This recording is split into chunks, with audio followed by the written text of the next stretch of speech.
Hello दोस्तों, नमस्कार। मैं भी एक आप सभी का बहुत बहुत स्वागत करता हूं एक और नए क्लास में। तो आप सब कैसे हैं? उम्मीद करता हूं आप सब अच्छे होंगे और आप सभी की तैयारी भी काफ़ी अच्छी तरीके से चल रही होगी। तो साथियों, जैसा कि आरआरबी ग्रुप डी एग्ज़ाम 2025 17 नवंबर से स्टार्ट हो रहे हैं, तो इसी को टारगेट करते हुए लगातार हम लोग एक एक क्वेश्चन को काफ़ी अच्छी तरीके से तैयार कर रहे हैं, प्लस अलग से प्रैक्टिस सेट को भी डिस्कस कर रहे हैं। लेकिन साथ ही आज की इस क्लास में रेलवे ग्रुप डी के नए पैटर्न पे दमदार प्रश्नों को डिस्कस करने वाले हैं। टोटल 51 क्वेश्चन को डिस्कस करेंगे और आप सभी का सही करने का टारगेट 35 क्वेश्चन होने वाले हैं। तो क्या आपका भी टारगेट 17 नवंबर से होने वाला एग्जाम है?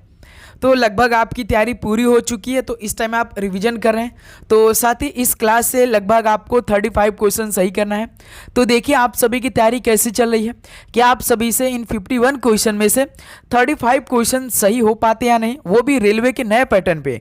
तो आप देखेंगे लगभग 2025 का 10 महीना निकल चुका है, तो इसमें लगभग 3 एग्जाम रेलवे के हुए हैं। तो रेलवे के एग्जाम में कुछ नए सवाल बन रहे हैं, तो जिस लेवल के ग्रुप डी में सवाल पूछे जाएंगे उसी लेवल के क्वेश्चन इस क्लास में हम लोग डिस्कस करेंगे।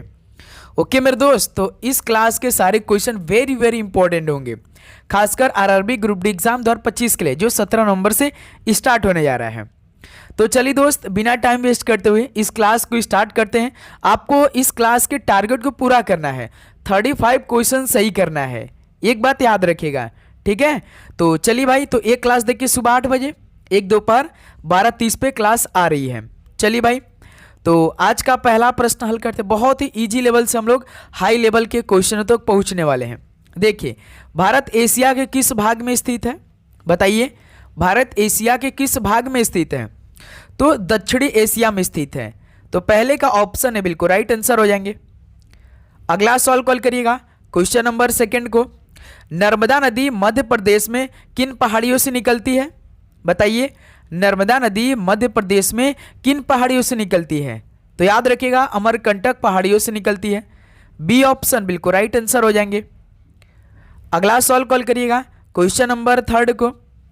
भारतीय जनता पार्टी की स्थापना निम्नलिखित में से किस वर्ष में हुई थी? बताइए, भारतीय जनता पार्टी की स्थापना किस वर्ष में हुई थी? तो याद रखिएगा 1980 में हुई थी। ऑप्शन सी बिल्कुल परफेक्ट आंसर हो जाएंगे। अगला सवाल कॉल करिए, क्वेश्चन नंबर 4 को। प्रकाशिक तंतु निम्नलिखित में से किस सिद्धांत पर कार्य करता है? बताइए, प्रकाशिक तंतु किस सिद्धांत पर कार्य करता है? तो साथ ही याद रखिएगा पूर्ण आंतरिक परावर्तन पर कार्य करता है। ऑप्शन सी बिल्कुल परफेक्ट आंसर हो जाएंगे। चलिए दोस्त, अगला सवाल कॉल करिए, क्वेश्चन नंबर 5 को। दूध प्रोटीन के पाचन के लिए दिए गए एंजाइमों में से कौन सा उत्तरदायी है? बताइए, दूध प्रोटीन के पाचन के लिए दिए गए एंजाइमों में से कौन सा उत्तरदायी है? बताइए। तो याद रखिएगा रेनिन है। डी ऑप्शन बिल्कुल राइट आंसर हो जाएंगे। ओके, चलिए अगला सवाल कॉल करिए, क्वेश्चन नंबर 6 को। भारत के प्राचीन इतिहास के संदर्भ में निम्नलिखित में से कौन सा स्थल अशोक स्तंभ से जुड़ा है? बताइए, भारत के प्राचीन इतिहास के संदर्भ में कौन सा स्थल अशोक स्तंभ से जुड़ा है? तो दोस्त मेरे याद रखिएगा सांची। ऑप्शन यहां से बिल्कुल परफेक्ट आंसर हो जाएंगे। अगला सवाल कॉल करिएगा, क्वेश्चन नंबर 7 को। निम्नलिखित में से कौन सा अम्ल या क्षार का प्राकृतिक रासायनिक सूचक है? बताइए दोस्त मेरे, कौन सा अम्ल या क्षार का प्राकृतिक रासायनिक सूचक है? तो याद रखिएगा लिटमस है। ऑप्शन सी बिल्कुल परफेक्ट आंसर हो जाएंगे। चलिए अगला सवाल कॉल करिए, क्वेश्चन नंबर 8 को। निम्नलिखित में से कौन सा संपीड़ित प्राकृतिक गैस का घटक है?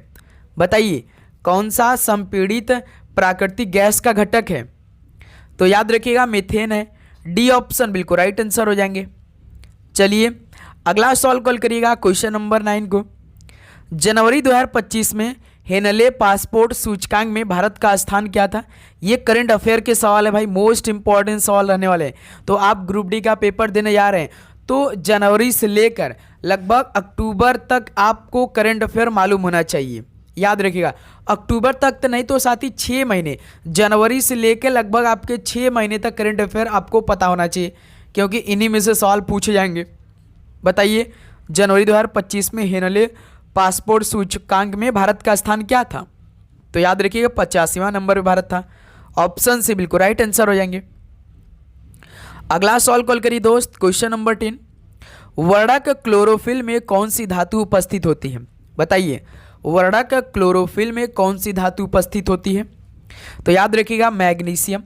डी ऑप्शन बिल्कुल परफेक्ट आंसर हो जाएंगे। अगला सवाल कॉल करिएगा, क्वेश्चन नंबर 11। निम्नलिखित में से कौन डीएनए में मौजूद नहीं होता है? बताइए, डीएनए में मौजूद कौन नहीं होता है? तो याद रखिएगा यूरासिल नहीं होता है। ठीक है, ऑप्शन सी बिल्कुल राइट आंसर हो जाएंगे। चलिए अगला सवाल कॉल करिएगा, क्वेश्चन नंबर 12। डोमिनिक थियम ये किसके एक पेशेवर टेनिस खिलाड़ी हैं? डोमिनिक थियम किस देश के एक पेशेवर टेनिस खिलाड़ी हैं? तो याद रखिएगा ऑस्ट्रिया के हैं ये। ऑप्शन यहाँ से बिल्कुल राइट आंसर हो जाएंगे। चलिए अगला सवाल कॉल करिए, क्वेश्चन नंबर 13। नोबेल गैस निम्नलिखित में से किस समूह से संबंधित है? बताइए, जो नोबेल गैस होती हैं वो किस समूह से संबंधित होती हैं? तो याद रखिएगा 18वां समूह से संबंधित होती है भाई नोबेल गैस। ऑप्शन सी बिल्कुल राइट आंसर हो जाएंगे। चलिए अगला सवाल कॉल करिए, क्वेश्चन नंबर 14। सैला नृत्य रूप ये किस राज्य में किया जाता है? बताइए, सैला नृत्य रूप किस राज्य में किया जाता है? तो दोस्त मेरे याद रखिएगा छत्तीसगढ़ में। ऑप्शन सी बिल्कुल राइट आंसर हो जाएंगे। चलिए अगला सवाल कॉल करिए, क्वेश्चन नंबर 15। निम्नलिखित में से कौन एक सदिश राशि है? बताइए दोस्त मेरे, इनमें से एक सदिश राशि है और सभी अदिश राशि हैं। बताइए, तो याद रखिएगा घनत्व, द्रव्यमान, चाल, ये सभी क्या हैं? ये सभी अदिश राशि, लेकिन संवेग जो है सदिश राशि है। तो ऑप्शन यहाँ से बिल्कुल राइट आंसर हो जाएंगे। ओके, याद रखिए सदिश राशि में जिसमें परमाणु और दिशा दोनों होते हैं, यानी क्या होते हैं, मैग्नीट्यूड प्लस डायरेक्शन दोनों होते हैं सदिश राशि में। ठीक है, चलिए अगला सवाल कॉल करिए दोस्त मेरे, क्वेश्चन नंबर 16 को। कार्बोहाइड्रेट जो पौधों में तुरंत इस्तेमाल नहीं किए जाते हैं वे किस रूप में संचित किए जाते हैं? बताइए, कार्बोहाइड्रेट जो पौधों में तुरंत इस्तेमाल नहीं किए जाते वे किस रूप में संचित किए जाते हैं? तो याद रखिए स्टार्च के रूप में। डी ऑप्शन बिल्कुल राइट आंसर हो जाएंगे। चलिए अगला सवाल कॉल करिए, क्वेश्चन नंबर 17। जाट शासक ये किसके नेतृत्व में बल्लभगढ़ एक महत्वपूर्ण व्यापारिक केंद्र बन गया? बताइए, तो याद रखिएगा जाट शासक सूरजमल के नेतृत्व में बल्लभगढ़ का एक महत्वपूर्ण व्यापारिक केंद्र बन गया। बी ऑप्शन सूरजमल बिल्कुल परफेक्ट आंसर हो जाएंगे। तो साथ ही आप चैनल पे नए तो सब्सक्राइब करने के बाद नोटिफिकेशन को ऑन करके रखेंगे। ओके, चलिए अगला सवाल कॉल करिए, क्वेश्चन नंबर 18। किसे स्थानांतरण खेती के रूप में भी जाना जाता है? बताइए, किसे स्थानांतरण खेती के रूप में जाना जाता है? तो स्लैश एंड बर्न को स्थानांतरण खेती के रूप में जाना जाता है। बी ऑप्शन बिल्कुल परफेक्ट आंसर हो जाएंगे। चलिए अगला सवाल कॉल करिए, क्वेश्चन नंबर 19। हुंडरू जलप्रपात का निर्माण किस नदी द्वारा किया जाता है? बताइए, हुंडरू जलप्रपात का निर्माण किस नदी द्वारा किया जाता है? तो दोस्त मेरे स्वर्ण रेखा नदी द्वारा किया जाता है। बी ऑप्शन बिल्कुल राइट आंसर हो जाएंगे। चलिए अगला सवाल कॉल करिए, क्वेश्चन नंबर 20। ब्रिटिश भारत के गवर्नर जनरल कौन थे जब अंग्रेजों द्वारा पंजाब का अधिग्रहण किया गया था? बताइए, ब्रिटिश भारत के गवर्नर जनरल कौन थे जब अंग्रेजों द्वारा पंजाब का अधिग्रहण किया गया था? तो याद रखिएगा लॉर्ड डलहौजी थे। बी ऑप्शन बिल्कुल राइट आंसर हो जाएंगे। चलिए अगला सवाल कॉल करिए, क्वेश्चन नंबर 21। विद्युत धारा को किसके द्वारा मापा जाता है? बताइए, विद्युत धारा को किसके द्वारा मापा जाता है? तो दोस्त मेरे एमीटर द्वारा। डी ऑप्शन राइट आंसर हो जाएंगे। अगला सवाल कॉल करिएगा, क्वेश्चन नंबर 22। निम्नलिखित में से कौन सी ग्रंथि इंसुलिन का स्रावण करती है? बताइए, कौन सी ग्रंथि इंसुलिन का स्रावण करती है? तो याद रखिएगा अग्नाशय। ऑप्शन यहाँ से बिल्कुल राइट आंसर हो जाएंगे। चलिए अगला सवाल कॉल करिए, क्वेश्चन नंबर 23। निम्नलिखित में से कौन फिट इंडिया आंदोलन के संस्थापक हैं? बताइए, फिट इंडिया आंदोलन के संस्थापक कौन हैं? तो याद रखिएगा सुपर्णो सतपथी हैं। डी ऑप्शन बिल्कुल परफेक्ट आंसर हो जाएंगे। ओके, चलिए अगला सवाल कॉल करिए, क्वेश्चन नंबर 24। तो साथी देखिए, आप कहीं से पढ़िए लेकिन रिवीजन आपको यहीं से करना है, क्योंकि साथी हम आपको पूरे जितने भी टॉपिक हैं, सिलेबस हैं, उन सिलेबस के अकॉर्डिंग सारे क्वेश्चन को हम प्रोवाइड करते हैं लगातार। इसलिए एक दिन में ग्रुप डी का पेपर के लिए हम 2-2 क्लास आपको प्रोवाइड करें। तो भाई आप कहीं से पढ़े लेकिन रिवीजन आपको यहीं से करना है। एक एक क्वेश्चन आपको हम चुन चुन के लाते हैं भाई, तराश तराश के एक एक सवाल आते हैं, ठीक है। ऐसे वैसे क्लास हम नहीं देते हैं। आप पेपर में बैठेंगे तब आपको क्लास का आइडिया मिलने वाला है, तब आपको बेनिफिट होने वाला है इस क्लास के, ठीक है। तो भाई आपको डेली क्लास करना है, कमी टाइम का हम आपको क्लास देते हैं, इसलिए आप फटाफट हर एक क्वेश्चन को तैयार करिएगा जरूर। तो मौर्य वंश ने किस वंश के शासन के काल के बाद मगध पर शासन किया? बताइए, मौर्य वंश ने किस वंश के शासन काल के बाद मगध पर शासन किया? तो नंद वंश के शासन काल के बाद मगध पर शासन किया था मौर्य वंश ने। ऑप्शन यहाँ से राइट आंसर हो जाएंगे। अगला सवाल कॉल करिए, क्वेश्चन नंबर 25 को। निम्नलिखित में से किसने हड़प्पा नीति की शुरुआत की? बताइए, हड़प्पा नीति की शुरुआत किसने की थी? तो दोस्त मेरे लॉर्ड डलहौजी ने की थी। डी ऑप्शन राइट आंसर हो जाएंगे। अगला सवाल कॉल करिएगा, क्वेश्चन नंबर 26। भूकंप की तीव्रता को किस उपकरण द्वारा मापा जा सकता है? बताइए, भूकंप की तीव्रता को किस उपकरण द्वारा मापा जा सकता है? तो सिस्मोग्राफ द्वारा। ऑप्शन है राइट आंसर हो जाएंगे। चलिए अगला सवाल कॉल करिए, क्वेश्चन नंबर 27। आधुनिक आवर्त नियम यानी मॉडर्न पीरियोडिक लॉ का प्रतिपादन किसने किया? बताइए, मॉडर्न पीरियोडिक लॉ का प्रतिपादन किसने किया था? तो सर जी मोस्टली ने किया था। ऑप्शन है राइट आंसर हो जाएंगे। चलिए दोस्त अगला सवाल कॉल करिए, क्वेश्चन नंबर 28 को। डैश कार्बोहाइड्रेट, प्रोटीन और वसा के पूर्ण पाचन का स्थल क्या है? बताइए। तो दोस्त मेरे याद रखिए, छोटी याद है, कार्बोहाइड्रेट, प्रोटीन और वसा के पूर्ण पाचन का स्थल। ऑप्शन है यहाँ से बिल्कुल राइट आंसर हो जाएंगे। चलिए अगला सवाल कॉल करिए, क्वेश्चन नंबर 29। निम्नलिखित में से कौन सा प्रोटीन का स्रोत नहीं है? बताइए, प्रोटीन का स्रोत कौन सा नहीं है? जैसे मछली है भाई, मांस है, दूध है, लेकिन नींबू तो नहीं है। तो यही डी ऑप्शन राइट आंसर हो जाएंगे। अगला सवाल कॉल करिएगा, क्वेश्चन नंबर 30। निम्न में से कौन सा तिलहन रबी फसल और खरीफ फसल दोनों के रूप में उगाया जाता है? बताइए, कौन सा तिलहन रबी फसल और खरीफ फसल दोनों के रूप में उगाया जाता है? तो याद रखिएगा, जो अरंडी के बीज होते हैं ना, ये तिलहन रबी फसल और खरीफ फसल दोनों के रूप में उगाया जाता है। D will be right answer. चलिए अगला सवाल कॉल करिए, क्वेश्चन नंबर 31। निम्नलिखित में से कौन भारत का तोता के नाम से प्रसिद्ध था? भाई ये इंपॉर्टेंट सवाल बनेंगे रेलवे ग्रुप डी के लिए, ये सब तैयार करेंगे। तो भारत का तोता के नाम से कौन फेमस था? तो सर ये अमीर खुसरो थे। ऑप्शन है राइट आंसर हो जाएंगे। चलिए अगला सवाल कॉल करिए दोस्त, क्वेश्चन नंबर 32। दक्षिण अफ्रीका में रंग भेद को खत्म करने के लिए नोबेल शांति पुरस्कार किसे मिला था? दक्षिण अफ्रीका में रंग भेद को खत्म करने के लिए जो नोबेल शांति पुरस्कार मिला था वो तो आप जानते हैं नेल्सन मंडेला जी को मिला था। ऑप्शन ए बिल्कुल राइट आंसर हो जाएंगे।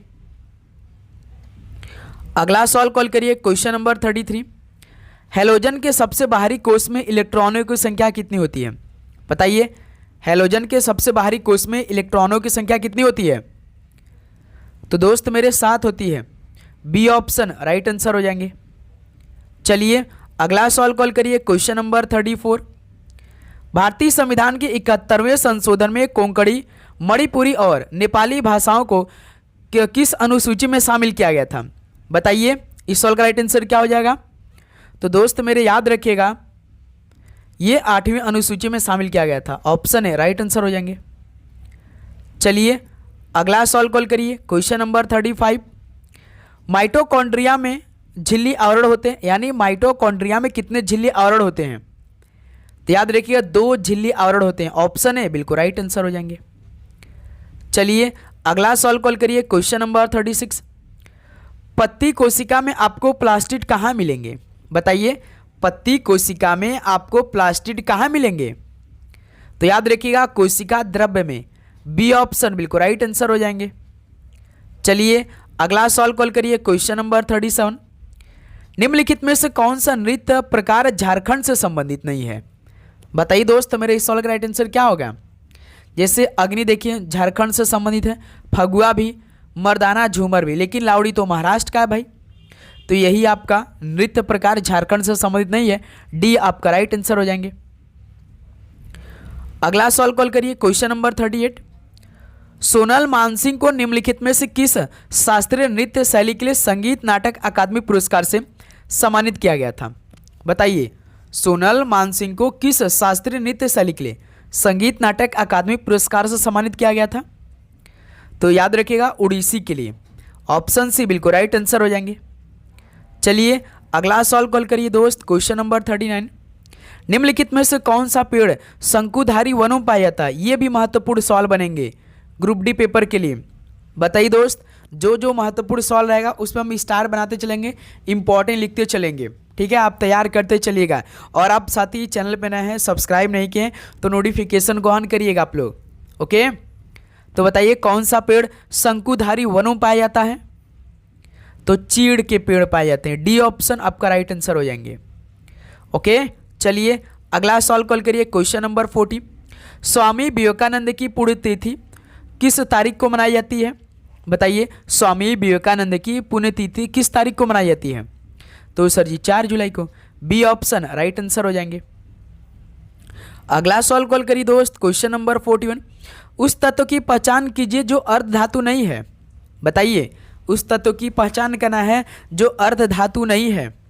तो दोस्त मेरे देखिए, जर्मेनियम अर्ध धातु है, आर्सेनिक है, सिलिकॉन है, लेकिन सीजियम नहीं है भाई। बी ऑप्शन परफेक्ट आंसर हो जाएंगे। चलिए अगला सवाल कॉल करिएगा, क्वेश्चन नंबर 42 को। निम्नलिखित में से कौन एक संक्रमण धातु नहीं है? तो इनमें से संक्रमण धातु कौन सा नहीं है? बताइए। तो याद रखिएगा दोस्त, Mg है भाई, जो कि एक संक्रमण धातु नहीं है। बी ऑप्शन, Mg मतलब दोस्त magnesium, B option perfect answer हो जाएंगे। चलिए अगला सवाल कॉल करिए, क्वेश्चन नंबर 43। निम्नलिखित में से कौन सा एनिमेलिया का सबसे बड़ा संघ है? बताइए भाई, साइंस में इस बार 25 में से 25 लेना है। याद रखिए ग्रुप डी के पेपर में अलग से 25 क्वेश्चन 25 नंबर के आ रहे हैं। बताइए एनिमेलिया का सबसे बड़ा संघ कौन सा है? तो सर जी आर्थ्रोपोडा है, डी ऑप्शन राइट आंसर हो जाएंगे। अगला सवाल कॉल करिए, क्वेश्चन नंबर 44। भारतीय संविधान में समानता के अधिकार में कितने अनुच्छेद हैं? भारतीय संविधान में समानता के अधिकार में कितने अनुच्छेद हैं? तो 5 अनुच्छेद है, ऑप्शन यहाँ से राइट आंसर हो जाएंगे। चलिए अगला सवाल कॉल करिए, क्वेश्चन नंबर 45।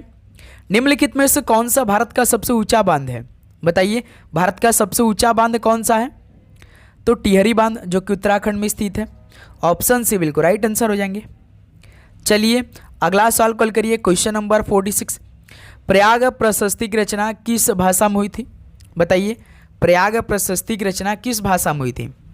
तो सर जी ये तो संस्कृत भाषा में हुई थी, डी ऑप्शन राइट आंसर हो जाएंगे। अगला सवाल कॉल करिए दोस्त, क्वेश्चन नंबर 47। मोतीलाल नेहरू ने भारत के संविधान को तैयार करने के लिए समिति की अध्यक्षता किस वर्ष में की थी? बताइए मोतीलाल नेहरू ने भारत के संविधान को तैयार करने के लिए समिति की अध्यक्षता किस वर्ष की थी? तो सर जी 1928 में, बी ऑप्शन परफेक्ट आंसर हो जाएंगे। अगला सवाल कॉल करिए दोस्त, क्वेश्चन नंबर 48। ध्वनि तरंग का किस ध्वनि की प्रबलता को निर्धारित करता है? ध्वनि तरंग का जो आयाम है, आयाम ध्वनि की प्रबलता को निर्धारित करता है, ऑप्शन है राइट आंसर हो जाएंगे। अगला सवाल कॉल करिए दोस्त, क्वेश्चन नंबर 49। बॉयल का नियम में कौन सा पैरामीटर स्थिर रखा जाता है? बताइए बॉयल का नियम में कौन सा पैरामीटर स्थिर रखा जाता है? तो तापमान रखा जाता है भाई, temperature, B option perfect answer हो जाएंगे। अगला सवाल कॉल करिए दोस्त, क्वेश्चन नंबर 50। मटर के पौधे की जड़ की ग्रंथियों में कौन से जीवाणु पाए जाते हैं? बताइए मटर के पौधे की जड़ की ग्रंथियों में कौन से जीवाणु पाए जाते हैं? तो सर जी राइजोबियम पाए जाते हैं, बी ऑप्शन परफेक्ट आंसर हो जाएंगे। चलिए दोस्त लास्ट क्वेश्चन इस क्लास का बताइए, बैडमिंटन एसोसिएशन ऑफ इंडिया गठन किस वर्ष किया गया था? बताइए इस सवाल का राइट आंसर बताइए, 1 मिनट का समय आपको दे रहे हैं भाई। तो इस सवाल का राइट आंसर बताइए, क्या बनेगा right answer? Badminton association of India गठन, तो सर जी 1934 में, ऑप्शन सी बिल्कुल राइट आंसर हो जाएंगे। तो साथ ही फाइनली 51 क्वेश्चन कंप्लीट हो गए। तो अब बताइए आप सभी का इन 51 क्वेश्चन में से कितना स्कोर रहा? ईमानदारी के साथ बताइएगा। तो उम्मीद करूँगा दोस्त लगभग आपका 35 क्वेश्चन कंप्लीट हुआ होगा। बताइए कि आप सभी का ये टारगेट पूरा हुआ 1/3 माइनस मार्किंग के साथ, क्योंकि ग्रुप डी के पेपर में चारों सब्जेक्ट में जो आपका रीजनिंग के 30 क्वेश्चन आएंगे, साइंस के 25 क्वेश्चन आएंगे, मैथ के 25 क्वेश्चन, जीके और करंट अफेयर के 20 क्वेश्चन, तो सभी में 1/3 का नेगेटिव मार्किंग रहने वाला है, याद रखिएगा। ठीक है, तो चैनल को सब्सक्राइब करिए। मिलेंगे दोपहर 12:30 पे नए क्लास के साथ, उसमें हम नए प्रैक्टिस सेट की शुरुआत कर रहे हैं। ठीक है, तो आप जरूर से जरूर सब्सक्राइब करिएगा, नोटिफिकेशन को ऑन करिएगा। मिलते हैं साथ ही 12:30 पे। सभी को जय हिंद, जय भारत। पढ़ाई करते रहिए। All the very best. धन्यवाद।